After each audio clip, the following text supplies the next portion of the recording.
wabarakatuh. Apa kabar anak-anakku semuanya? Alhamdulillah, semoga kalian semuanya diberikan kesehatan oleh Allah Subhanahu wa taala. Ketemu lagi dengan Ibu di pembelajaran geografi. Sudah siap untuk pembelajaran geografi?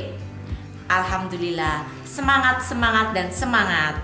Oke anak-anakku, hari ini kita akan belajar mengenai cara untuk mendekati dan menganalisis suatu fenomena.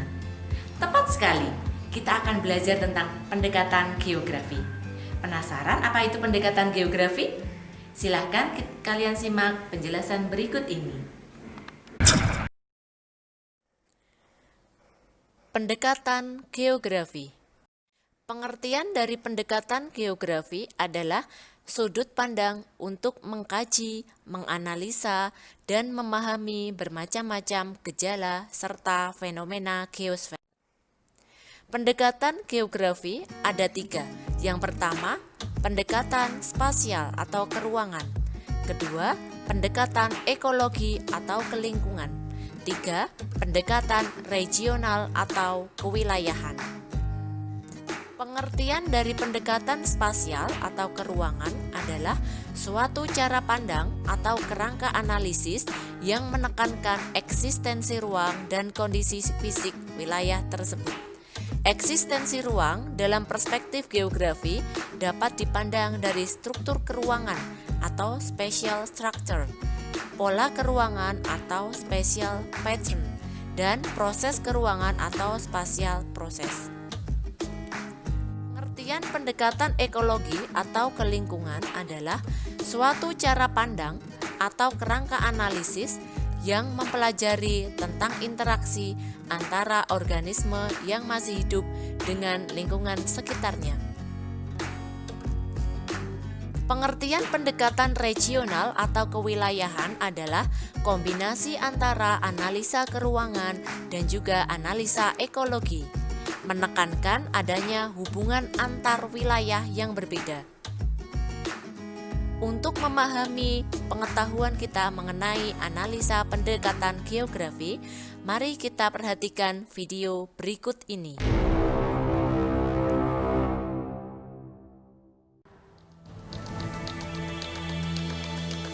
Sejak Selasa pagi, ruas Jalan Raya Pondok Gede Keramat Jati Jakarta Timur menuju Bekasi maupun arah sebaliknya tertutup total akibat banjir.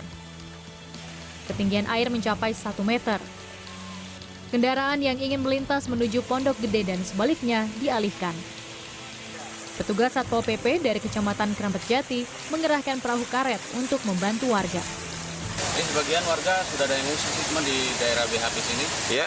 Kan yang warga-warga sekitar paling mengungsi di masjid atau di sekolah terdekat. Di Jakarta, jalan raya di depan kantor pos Kapten Tendian Mampang Perapatan tergenang banjir setinggi 10 hingga 15 cm. Lalu lintas dari dan menuju arah Blok M pun tersendat. Beberapa pengendara roda 2 terlihat memilih putar balik atau menaikkan kendaraan mereka ke atas gerobak untuk menerjang banjir. Sementara pengendara mobil melajukan kendaraannya dengan kecepatan sangat rendah. Sejumlah warga pun turun ke jalan membantu mengurai kendaraan yang mengular. Di wilayah Jakarta Barat, ruas Jalan Raya Perjuangan juga terendam banjir. Banjir diakses jalan menuju pintu tol Kebonjeruk ini setinggi 50 cm pada Selasa pagi. Akibatnya terjadi kemacetan lalu lintas cukup parah, bahkan pengguna motor terpaksa melewati trotoar untuk menghindari banjir. Sementara di Jakarta Pusat, banjir merendam ruas Jalan Medan Merdeka Barat Gambir. Ketinggian air mencapai 60 cm pada Selasa pagi. Sejumlah pengendara sepeda motor yang nekat menerobos banjir mengalami mogok. Selain Jalan Medan Merdeka Barat, banjir juga melanda Jalan Medan Merdeka Selatan, namun masih bisa dilewati kendaraan roda 4. Tim Liputan, CNN Indonesia.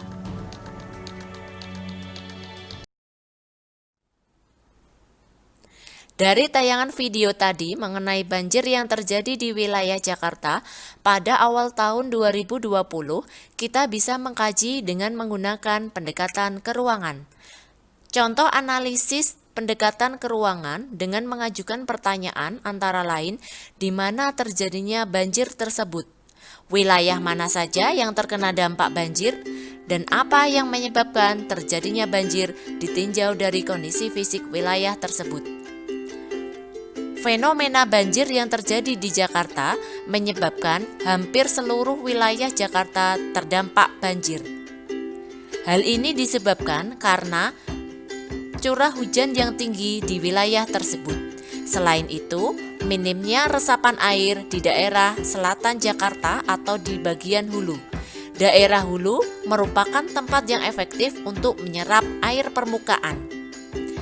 Faktor yang kedua adalah drainase yang buruk di daerah hilir. Kita tahu bahwa di Jakarta hampir tidak ada ruang terbuka hijau atau RTB atau tempat parkir air sebelum dialirkan ke laut.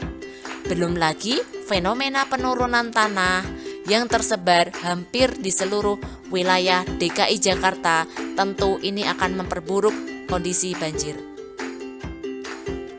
Analisis yang kedua dengan menggunakan pendekatan kelingkungan, yaitu dengan mengajukan pertanyaan apa yang menyebabkan banjir di Jakarta kaitannya dengan aktivitas manusia. Banjir disebabkan karena ulah manusia, yaitu pembangunan pemukiman, apartemen, maupun bangunan tinggi lainnya di wilayah Jakarta. Selain itu, kesadaran masyarakat untuk menjaga lingkungan masih tergolong rendah. Hal ini dibuktikan dengan banyaknya pemukiman kumuh di area Jakarta. Analisis yang ketiga dengan menggunakan pendekatan kompleks kewilayahan, yaitu menggabungkan antara faktor fisik dan juga faktor yang disebabkan oleh manusia serta kaitannya dengan wilayah yang lain. Sebagai contoh, banjir di Jakarta selain karena curah hujan yang tinggi di Jakarta juga ada kaitannya dengan daerah lain, yaitu di daerah Bogor. Kita tahu bahwasannya Bogor adalah salah satu daerah tangkapan hujan. Di Bogor, daerah tangkapan hujan mengirimkan debit air menuju sungai di Jakarta. Karena di Jakarta, kondisi sungai sudah mengalami pendangkalan, menyebabkan sungai tersebut tidak mampu menampung debit air. Faktor lain, antara lain karena ulah manusia, misalnya pembangunan pemukiman, membuang sampah sembarangan, sehingga menyebabkan banjir tersebut melanda Jakarta. Nah, itu tadi penjelasan contoh cara menganalisis suatu fenomena geografi dengan menggunakan pendekatan geografi. Agar kalian lebih memahami lagi, silahkan perhatikan video berikut ini.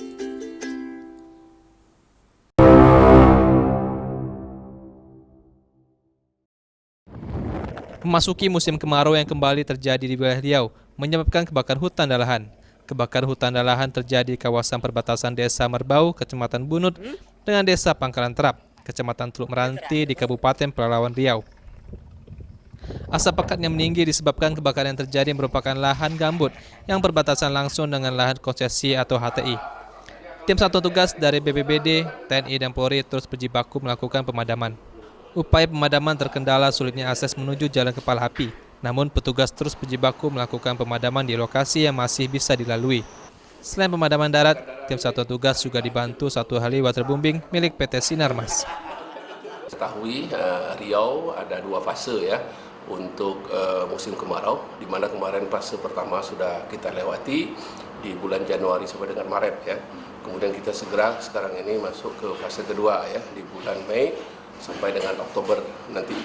Dan kami pemerintah Provinsi Riau sudah menetapkan siaga mulai dengan tanggal 11 Februari yang lalu sampai dengan 31 Oktober yang akan datang. Ada 5 heli standby di sini untuk waterbombing dan 2 heli patroli. Dan ini kita optimalkan dalam melakukan upaya-upaya patroli mencegah kebakaran lahan di Provinsi Riau. Saat ini 5 helikopter waterbombing dan 2 heli patroli disiagakan di Riau untuk mengantisipasi kebakaran hutan lahan memasuki musim kemarau. Selain itu, pemerintah Provinsi Riau juga telah menetapkan status siaga darurat kebakaran hutan lahan mulai 11 Februari hingga 31 Oktober 2020 mendatang. Citrendiani, Kompas TV, Pekanbaru Riau. Oke anak-anakku, kalian telah menyimak penjelasan mengenai pendekatan geografi. Sudah paham semuanya? Alhamdulillahirrabbilalamin. Selanjutnya, sebagai bentuk penugasan untuk kalian, silahkan kalian menganalisis pendekatan geografi dari tayangan video yang sudah Budian putarkan. Selanjutnya, kalian mengerjakan itu dan dikumpulkan di Google Classroom kelas 10 IPS. Semoga tayangan ini bisa bermanfaat untuk kalian semuanya. Sampai ketemu lagi di sesi pembelajaran geografi selanjutnya. Terima kasih. Assalamualaikum warahmatullahi wabarakatuh.